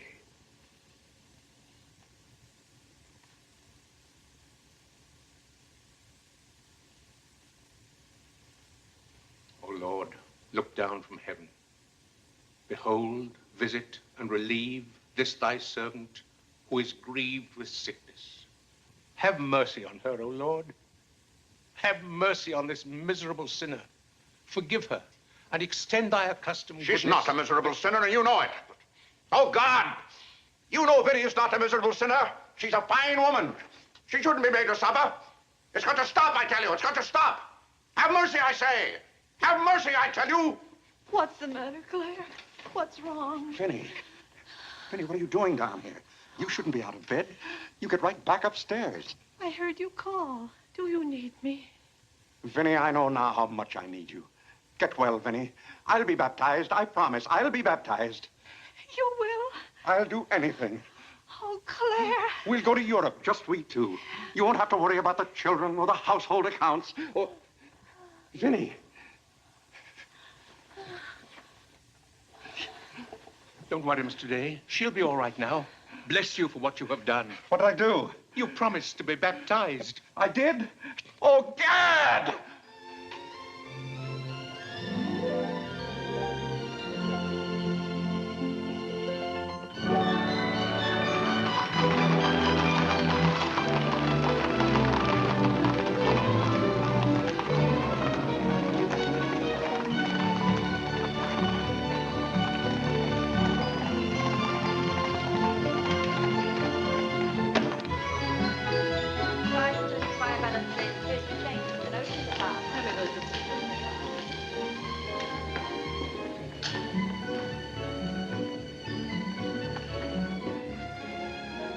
Isn't it drafty here, Mother? Shall I get your coat, Mother? The No, doctor said thank you you. mustn't take cold. I'm quite comfortable, thank you. Come on now, let's stay together. Holland, don't you get lost again. Aren't the hats lovely this year? Ostrich feathers.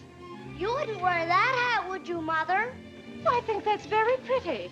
I think they're all pretty. Oh, I do need some pink silk thread. Oh, isn't this applique beautiful? Just arrived from Paris, madam. It's charming. What are you looking for, Mother? Oh, I'm just shopping. I think I'll just take a plain one. But this is the very latest. We've only had them in a few days. Remember, Mother, this is your first day out. You mustn't get too tired. No, I'm saving myself, dear. I have to. Cousin Cora's coming tomorrow. She is? Does Father know about it? Not yet. Is Mary coming too? Yes, dear. Harlan, don't touch things. I'll bet you knew it. No, Look, I'm Mother, excited. just like Not Father's. tomorrow. Yes, it is, isn't Aren't it? the sleeves a little long? Exactly fits well like across the yours. shoulders. Come on now, Harlan. Now, take about my the hand. sleeves. Don't get lost again. Do we have any more of this material? Yes, we do. Store Thank doesn't you. like you to touch things. This one is genuine imitation Dresden. The original design by Duryea. John, isn't this the darlingest thing? It's exactly what I've always wanted. How much is this lovely pug dog? $15, ma'am. $15? Gee whiz, Mother. We can buy a real-life bloodhound for $5. Oh, isn't he perfectly adorable? Oh, I shouldn't. I know I shouldn't. Mrs. Day. Oh, Mrs. Whitehead. How nice to see you. Are you quite recovered? Almost. This is my first day out. We've missed you at the church. You remember Mr. Morley? How do you do, Mrs. How do you do? Mr. Morley preached the Sunday Dr. Lloyd was ill. Oh, yes. I can't tell you how much I enjoyed your sermon. Even my husband enjoyed your sermon. We've just come from the board meeting of the foreign missions. I'm taking Mr. Morley home to lunch. I had to drop in here to pick up a purchase. I won't be a minute. Is your parish in the city? Yes, it's on the outskirts. My church is in Audubon Park. Oh, way up there. Oh, are you acquainted in Audubon Park? No, I don't believe we know a soul there. Mr. Morley, would this be possible? My husband, Mr. Day. If we lower the collar, it'll be a very fine fit. You won't find a better suit of clothes in the city for $15. Oh, it's not the price. It's the money. Thank you for holding it for me. Welcome. Goodbye, Mrs. Day. I hope we meet again soon. Goodbye. It was very pleasant meeting you again. I think it was divine providence. I shall be delighted to be of service. Goodbye, Mr. Morley. Goodbye. May I work it? Oh, no, it's against the rules.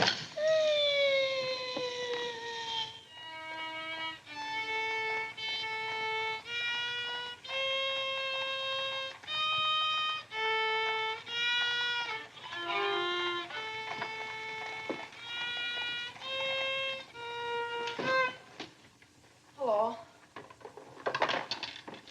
What did you bring home more medicine for? Dr. Bartlett paid us off, didn't he? Oh, yes. Oh, Jiminy, you scared me. I've got to take $15 right down to McCreary's. I bought a suit there this morning, and I said I'd have the money this afternoon. Gee, that's too bad. What's too bad? Well, you see, Clarence? What? Dr. Bartlett paid us off in medicine. Oh, Gad! Well, he thanked us, too, for our services to mankind. But my suit, I've got to have it tomorrow. And besides, they're making the alterations. I've got to have $15. Maybe you could offer them 15 bottles of medicine. Oh, they wouldn't take it. McCreary's don't sell medicine. Father. Vinnie, I'm home. Good afternoon, sir. How's your mother, Clarence? Oh, the ride this morning did her a lot of good. She'll be well enough to go to church with us next Sunday. Ah, fine. Oh, Father, have you noticed I haven't been kneeling down in church lately? Don't let your mother catch you at it. Then I have to have a new suit of clothes right away. That doesn't make sense. I can't do anything in your clothes that you wouldn't do. Well, if my old clothes make you behave yourself, I don't think you ought to wear anything else. Oh, no, you're you and I'm me. I want to be myself. I mean, suppose I should want to kneel down in front of a girl. Why, in heaven's name, should you want to do a thing like that? Well, I've got to propose to a girl sometime. Clarence. Well, not right away, but for $15 I can get a good suit of clothes. Clarence, you're beginning to talk as crazy as you... Hello, Vinnie. You feeling better today, huh? Much better, thank you, Claire. You don't have to hurry home from the office every day like this. With business the way it is, there's no use going to the office at all. Yes, you do look better, Vinnie. What did you do today? Well, I got a carriage and took the boys for a ride, and we stopped in at McCreary's. And, oh, Claire, I've the most wonderful news for you. Who do you think I met? Mr. Morley. Morley? Never heard of him. Remember that nice young minister who substituted for Dr. Lloyd one Sunday? Oh, yes. Right young fellow. Preached a good, sensible sermon. Short one, too. Ought to be more ministers like him. Well, Claire, his parish is in Audubon Park. You know, way up above Harlem. Nobody knows you up there. You'll be perfectly safe. Safe? Vinnie, what the devil are you talking about? I've gone all over everything with Mr. Morley, and he's agreed to baptize you. Oh, he has. The young whippersnapper. Very nice of him. We can go up there any morning. We don't even have to make an appointment. Who said I was going to be baptized at all? Why, Claire, you did. Now, Vinnie. You gave me your promise, your sacred promise. You said I'll be baptized. I promise I'll be baptized. Well, what if I did? Claire, aren't you a man of your word? Vinnie, we all thought you were dying. So naturally I said that to cheer you up. As a matter of fact, the doctor told me that's what cured you. Well, it seems to me pretty ungrateful of you to press this matter any further. My being well has nothing to do with it. You gave me your word. You gave the Lord your word. And you're going to march yourself up to Mr. Morley's church some morning before you go to the office and be christened. If you think for 1 minute... What in the name of heaven is that? If you think I'm going to let you add the sin of breaking your solemn and sacred promise... I demand to know what that repulsive object is. It's perfectly plain what it is. It's a pug dog. What is it doing in this house? I wanted it and I bought it. You spent good money for that? Claire, don't try to change the subject. How much did you pay for that atrocity? I didn't pay anything for it. I charged it. Charged it, I might have known. How much was it? $15. $15? Claire, For that eyesore? don't you call this lovely work of art an eyesore? It will look beautiful sitting on a red cushion by the fireplace in the living room. If that sits in the living room, I won't. Furthermore, I don't even want it in the same house with me. Get it out of here. Claire, you're not going to get out of this room until you set a date for your baptism. I'll tell you one thing. I'll never be baptized as long as that hideous monstrosity is in this house. All right. All right. Clarence. That pug dog goes back this afternoon, and he's christened first thing in the morning. You heard him, didn't you, Clarence? You heard him say that he'd be baptized as soon as I got this pug dog out of the house. You hurry right back to McCreary's with it, and be sure they credit us with $15. Oh, Mother, while we were at McCreary's, I happened to see a suit I'd like very much, and the suit was only $15. Well, Clarence, I'm afraid your suit will have to wait until after I get your father christened. Well, no, I meant that since the suit cost just the same as the pug dog, if I exchanged the pug dog for the suit... Why, yes. Then the suit wouldn't cost your father anything. Why, how bright of you, Clarence, to think of that. I'd better start right away before McCreary's closes. Yes. Now, let's see. If we're going to take your father all the way to Audubon Park, Clarence, on your way back, you stop at the livery stable and tell them to have a cab here at 8 o'clock tomorrow morning. Mother, a cab? Do you think you ought to? We can't walk all the way to Audubon Park. But you know what a cab does to Father. This is a very important occasion. All right. Get one of their best cabs, the kind they use at funerals. Well, those cost $2 an hour, and if Father gets mad... Well, if your father starts to argue in the morning, you remember. Oh, he agreed to it. We both heard him.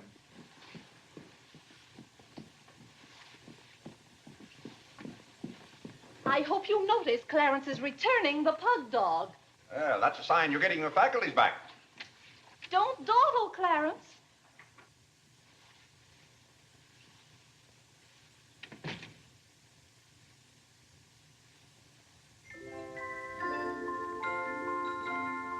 Come to me, sweet Marie, not because your face is fair, dear to see, Vinnie, it's good to hear you singing again. but your smile so pure and sweet makes my happiness complete, makes me falter at your feet, sweet Marie. Oh, on the way uptown, I stopped in at Tiffany's and bought you a little something. Thought you might like it. Claire! What a beautiful ring! I'm glad if it pleases you. Oh, Claire, how sweet of you. I don't know how to thank you. Well, it's thanks enough for me just to have you up and around again. You know, when you're ill, Vinnie, this house is like a tomb. There's no excitement. That's the loveliest ring you ever bought me. Now that I have this, you needn't buy me any more rings. Well, if you don't want any more. What I'd really like now is a nice diamond necklace. Vinnie, do you know how much a diamond necklace costs? Yes, I know, Claire, but don't you see, you're giving me this shows I mean a little something to you. Now, a diamond necklace. Good heaven. If you don't know by this time how I feel about you. We've been married for 20 years, and I've loved you every minute of it. What did you say, Claire? I said we've been married for 20 years, and I've loved you every minute of it. But if I have to buy out jewelry stores to prove it, if I haven't shown it to you in my words and actions, well, I might as well. Well, what have I done now? It's all right, Claire. I'm just so happy. Happy? You said you loved me. And this beautiful ring, that's something else I didn't expect. Oh, Claire, I love surprises. Well, that's another thing I've never understood about you, Vinnie. Now, I like to know what to expect. Then I'm prepared to meet it. Yes, I know, Claire, but life would be pretty dull if we always knew what was coming. Well, it's certainly not dull around here. In this house, you never know what's going to hit you tomorrow.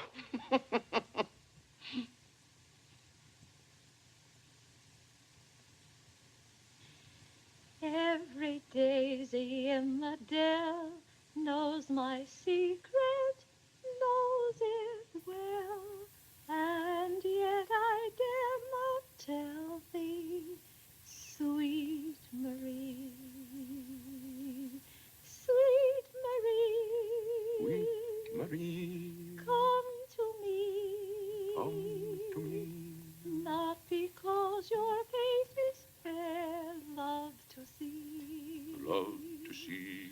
Every daisy in the dell knows my secret, knows it well, and yet I dare not tell, sweet Marie.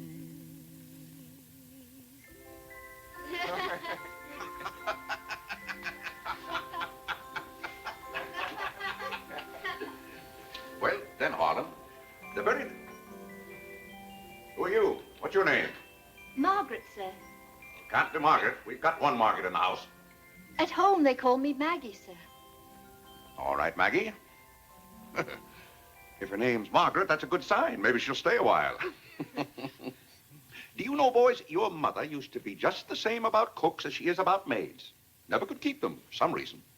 Well, one day about 14 years ago. Yes, it was right after you were born, John. My, you were a homely baby.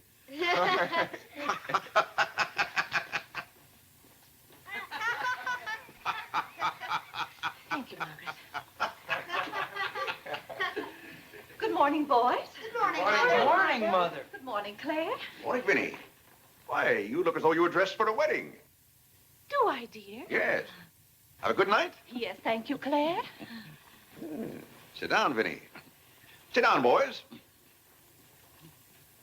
Oh, thank you, Clarence. Well, seems to me everyone's all dressed up this morning.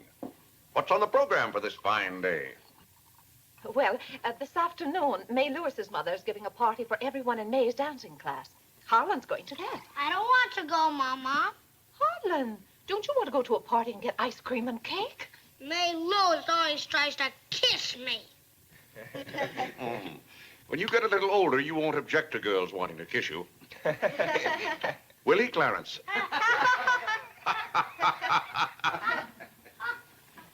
This is for you, Mr. Day. Where shall I put it? Oh, that's for me, I think. Take it upstairs, Maggie. Wait a minute, Maggie. Bring it here. Let's see it. See, it's for me, Father. Clarence Day, Jr. Let me look. Well, that's from McCreary's. And it's marked charge. What is it? Claire, it's all right. It's nothing for you to worry about. Well, at least I think I should know what's being charged to me. What is it? Claire, stop your fussing. It's a new suit of clothes for Clarence, and it isn't costing you a penny. It's marked charge $15. It's costing me $15. And I told Clarence... Claire, can't you take my word? It isn't costing you a penny. I'd like to have you explain why it isn't. Because Clarence took the pug dog back and got the suit instead. Of course. And they'll charge me $15 for the suit. Nonsense, Claire. We gave them the pug dog for the suit, don't you see? Then they'll charge me $15 for the pug dog. But, Claire, they can't. We haven't got the pug dog. We sent that back. Well... But... Now, wait a minute, Vinnie. The suit... Well, there's something wrong with your reasoning.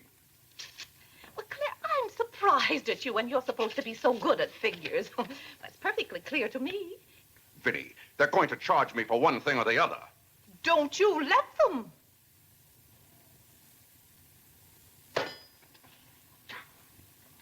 Well, McCreary's aren't giving away suits and they aren't giving away pug dogs.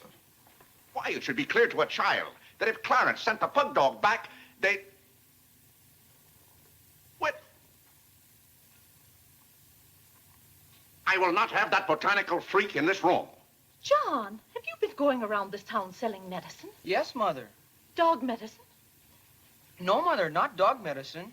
This letter from Mrs. Sprague says you sold her a bottle of this medicine and that her little boy gave some of it to their dog and it killed him. Now she wants $10 from us for a new dog. Here, let me see that letter. Well, he shouldn't have given it to a dog. It's for humans. Why, it's Bartlett's beneficent balm made from a secret formula. Have you been going around among our friends and neighbors selling some patent nostrum? But it's good medicine, Father. I can prove that by Mother. Vinnie, what do you know about this? Well, nothing, Claire. But I'm sure John's... No, I mean that day Mother was... That's enough. You're going to every house where you sold a bottle of that concoction and buy it all back. But it's $1 a bottle. I don't care how much it is. Here, I'll give you the money now. How many bottles did you sell? 128. 128? Claire, I always told you John would make a good businessman.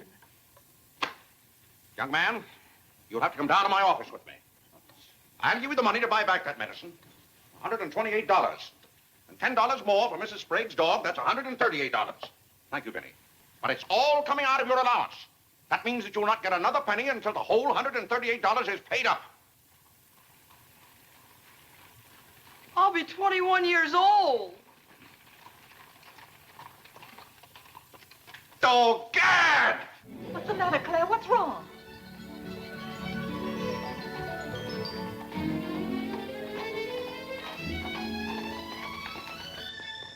Those gypsies are back. Don't anyone answer the door. They're moving in on us again, bag and baggage.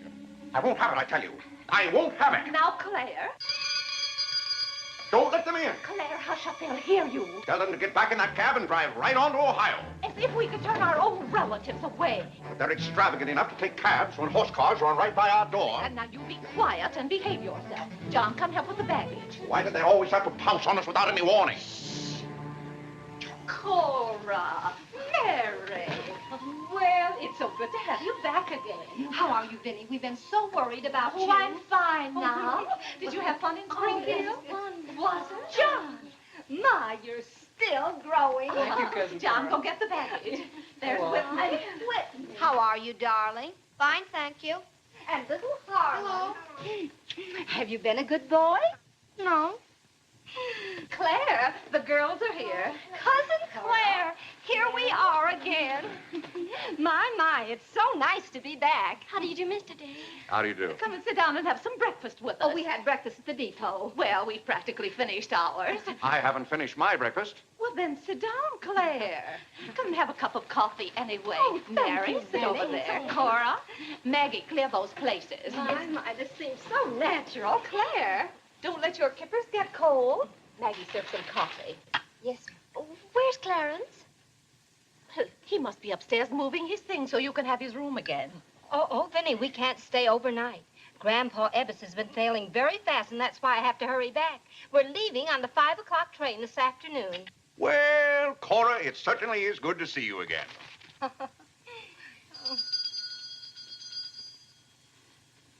Well, who can that be? Well, this time it can't be another special delivery letter for Clarence. While you were in Springfield, our postman was kept pretty busy. It's the cab, ma'am. Cab? What cab? The cab that's to take us to Audubon Park. Oh, who's going to Audubon Park? We all are. Cora, the most wonderful thing has happened. Claire is going to be baptized this morning. Vinnie, what are you saying?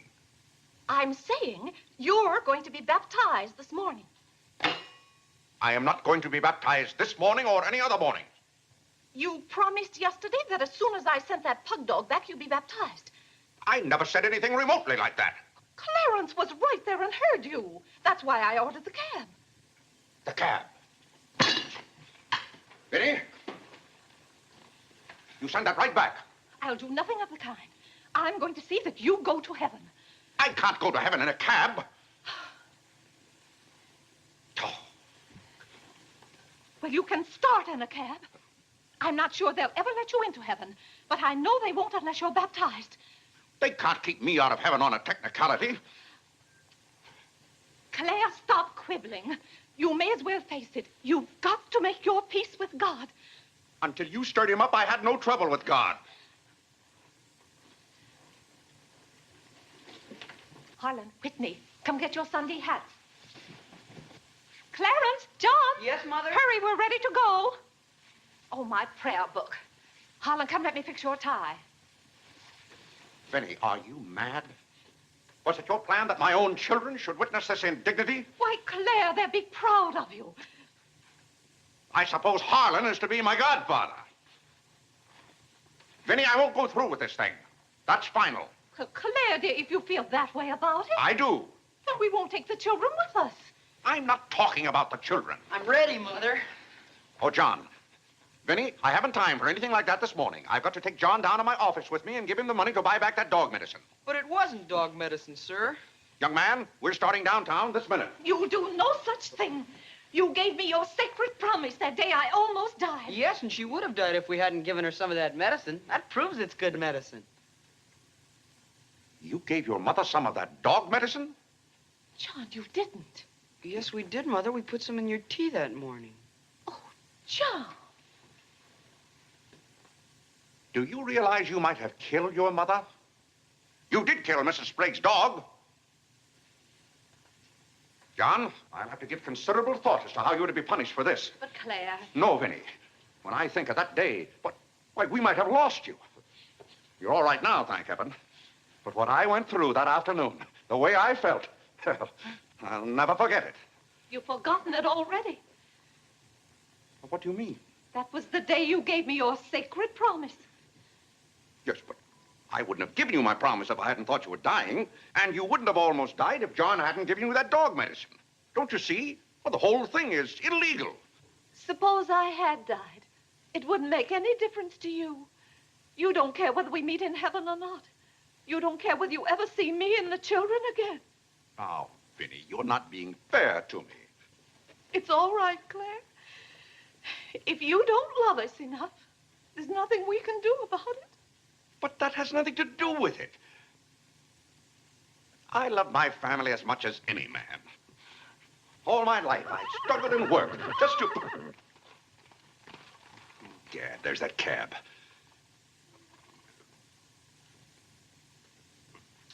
Vinnie, you're not well enough to go all the way to Audubon. Oh, I'm well enough if we ride. But that trip would take all morning.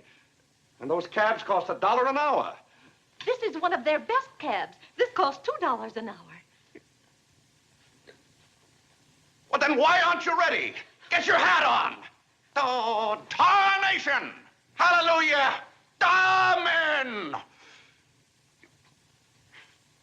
Young lady, if it hadn't been for you, no one would have known whether I was baptized or not.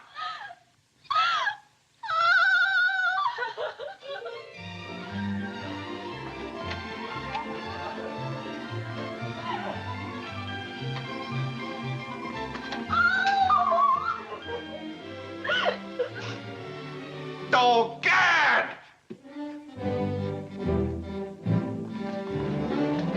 Good morning, Mr. Day. Going to the office? No. I'm going to be baptized.